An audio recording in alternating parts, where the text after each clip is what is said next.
ಚಿತ್ರದುರ್ಗದ ವಿದ್ಯಾವಿಕಾಸ ಸಂಸ್ಥೆಯ 10ನೇ ತರಗತಿ ವಿದ್ಯಾರ್ಥಿ ನೌಮನ್ ಅಹಮದ್ ಶರೀಫ್ ಅಥ್ಲೆಟಿಕ್ಸ್ ಇತಿಹಾಸದಲ್ಲಿ ಮೊಟ್ಟಮೊದಲ ಬಾರಿಗೆ 16 ವರ್ಷದೊಳಗಿನ ವಿಭಾಗದ ರಾಜ್ಯ ಮಟ್ಟದಲ್ಲಿ ಚಿನ್ನದ ಪದಕ ಪಡೆದು ದಕ್ಷಿಣ ವಲಯ ಕ್ರೀಡಾಕೂಟಕ್ಕೆ ಆಯ್ಕೆಯಾಗಿದ್ದು ಜಿಲ್ಲೆಗೆ ಕೀರ್ತಿ ತಂದಿದ್ದಾರೆ. ಮೈಸೂರಿನ ಚಾಮುಂಡಿ ವಿಹಾರ ಕ್ರೀಡಾಂಗಣದಲ್ಲಿ ಇತ್ತೀಚೆಗೆ ನಡೆದ ಕರ್ನಾಟಕ ರಾಜ್ಯ ಜೂನಿಯರ್ ಮತ್ತು 23 ವರ್ಷದೊಳಗಿನ ಅಥ್ಲೆಟಿಕ್ಸ್ ಮೀಟ್ 2024ರಲ್ಲಿ ಭಾಗವಹಿಸಿ 16 ವರ್ಷದೊಳಗಿನ ಪೆಂಟಾಥ್ಲಾನ್ನಲ್ಲಿ long jump, shot put, 110 hurdles, 60 metre ಓಟ, 600 ಮೀಟರ್ ಓಟ ಸೇರಿ 3181 ಅಂಕಗಳನ್ನು ಗಳಿಸಿ ಚಿನ್ನದ ಪದಕ ಪಡೆದು ರಾಜ್ಯ ಮಟ್ಟದಲ್ಲಿ ಹೊಸ ದಾಖಲೆ ನಿರ್ಮಿಸಿದ್ದಾರೆ.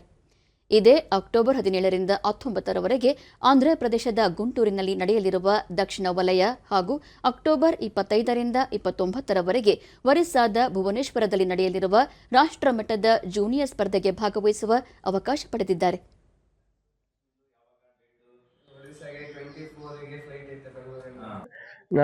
ದೂರದರ್ಶನದೊಂದಿಗೆ ಕ್ರೀಡಾಪಟು ನೌಮನ್ ಅಹಮದ್ ಶರೀಫ್ ರಾಷ್ಟ್ರಮಟ್ಟದಲ್ಲಿನ ಕ್ರೀಡಾಕೂಟದಲ್ಲಿ ಭಾಗವಹಿಸುತ್ತಿರುವುದು ಹೆಮ್ಮೆಯ ಸಂಗತಿ. ಕೇವಲ 9 ತಿಂಗಳಲ್ಲಿ ನಿರಂತರ ಅಭ್ಯಾಸ ಮಾಡಿದ್ದಕ್ಕೆ ಪ್ರಥಮ ಸ್ಥಾನ ಲಭಿಸಿದೆ. ಈ ಸಾಧನೆಗೆ ತಂದೆ ತಾಯಿ, ತರಬೇತುದಾರರ ಪ್ರೋತ್ಸಾಹವೇ ಕಾರಣ ಎಂದರು. ರೆಕಾರ್ಡ್ ಅನ್ನು ಮಾಡಿದ್ದೀನಿ. ಹಂಗೆ ಮುಂದೆ ಬರುವ ನ್ಯಾಷನಲ್ಸ್, ಸೌತ್ ಝೋನ್ ನ್ಯಾಷನಲ್ಸ್ ಮತ್ತು ಜೂನಿಯರ್ ನ್ಯಾಷನಲ್ಸ್ಗೆ ಆಯ್ಕೆ ಆಗಿದ್ದೀನಿ. ಇದಕ್ಕೆ ತುಂಬ ಖುಷಿ ಆಗ್ತೈತೆ. ನಾನು 9 ಮಂತ್ಸಲ್ಲೇ ಇಷ್ಟು ವರ್ಕೌಟ್ ಮಾಡಿ ಇಷ್ಟು ವೆರಿ ಗುಡ್ ರಿಸಲ್ಟ್ಸ್ ಬಂದೈತೆ. ಮತ್ತು ಹಾಗೆ ಮುಂದೆ ನ್ಯಾಷನಲ್ಸಲ್ಲಿ ಮಾಡ್ತೀನಿ ಅಂತ ನನಗೆ ಛಲ ಐತೆ. ಈ ಓದಿನ ಜೊತೆಯಲ್ಲಿ ಈತ ಒಂದು ನೌಮನ್ ತಂದೆ ಜಮೀಲ್ ಅಹಮದ್ ಶರೀಫ್ ಮಗನ ಆಸೆಗೆ ಬೆಂಬಲ ನೀಡುತ್ತಿದ್ದು ಪೆಂಟಾಥ್ಲಾನ್ ಸ್ಪರ್ಧೆಯಲ್ಲಿ ರಾಜ್ಯಕ್ಕೆ ಮೊದಲ ಸ್ಥಾನ ಪಡೆದಿರುವುದು ಹೆಮ್ಮೆಯ ಸಂಗತಿ ಎಂದು ಹೇಳಿದರು. ಒಳ್ಳೆ ಪ್ರಾಕ್ಟೀಸ್ ಮಾಡಿ ಒಂದು ಸ್ಟೇಟಿಗೆ ಒಂದು ಮೆಡಲ್ ತರ್ತೀನಿ, ಆಮೇಲೆ ಒಂದು ನ್ಯಾಷನಲ್ಲಿಗೆ ಹೋಗಿ ನಾನು ಮೆಡಲ್ ತನ್ನ ಒಂದು ಆಸೆ ಇದೆ, ನೀವು ನನಗೆ ಪೂರೈಸ್ಕೊಡ್ಬೇಕು ಅಂತ ಹೇಳಿದ್ದ ಸರ್.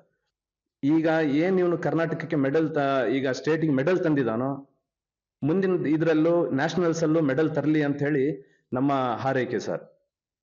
ತಾಯಿ ಫೌಜಿಯಾ ಬಾನು ಈ ವರ್ಷ ಎಸ್ಎಸ್ಎಲ್ಸಿ ಓದುತ್ತಿದ್ದು ಶಿಕ್ಷಣದ ಜೊತೆಗೆ ಕ್ರೀಡೆಗೂ ಆದ್ಯತೆ ನೀಡುತ್ತಿದ್ದೇವೆ.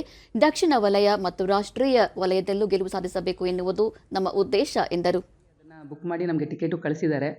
ಅವನು 2 ನ್ಯಾಷನಲ್ ಗೇಮಲ್ಲಿ ಸೆಲೆಕ್ಟ್ ಆಗಿದ್ದಾನೆ. ಒಂದು ಸೌತ್ ಝೋನ್ ನ್ಯಾಷನಲ್ ಗೇಮ್, ಇನ್ನೊಂದು ಒಡಿಸ್ಸಾದಲ್ಲಿ ನಡೆಯುವ ಭುವನೇಶ್ವರಲ್ಲಿ ಅದೊಂದು ನ್ಯಾಷನಲ್ ಗೇಮಲ್ಲಿ ಸೆಲೆಕ್ಟ್ ಆಗಿದ್ದಾನೆ. ಈ 2 ಗೇಮಲ್ಲಿ ಸೆಲೆಕ್ಟ್ ಆಗಿರೋದು ಒಂದು ತುಂಬ ಅಂತ ಹೇಳಿದ್ರೆ ಒಂದು ತುಂಬ ಹೆಮ್ಮೆ ವಿಷಯ. ಮತ್ತು ಒಂದು ಚಿತ್ರದುರ್ಗಕ್ಕೆ ಒಂದು ಇದು ಅಂತ ಹೇಳ್ಬೋದು. ಈಗ ಅವನು ಸೌತ್ ಝೋನಲ್ಲಿ ಗೆದ್ದು ಬಂದರೆ ಅದೊಂದು ಇನ್ನೂ ಒಂದು ಕೀರ್ತಿ ತಂದು ಕೊಟ್ಟಾಗುತ್ತೆ ನಮ್ಮ ದುರ್ಗಕ್ಕೆ.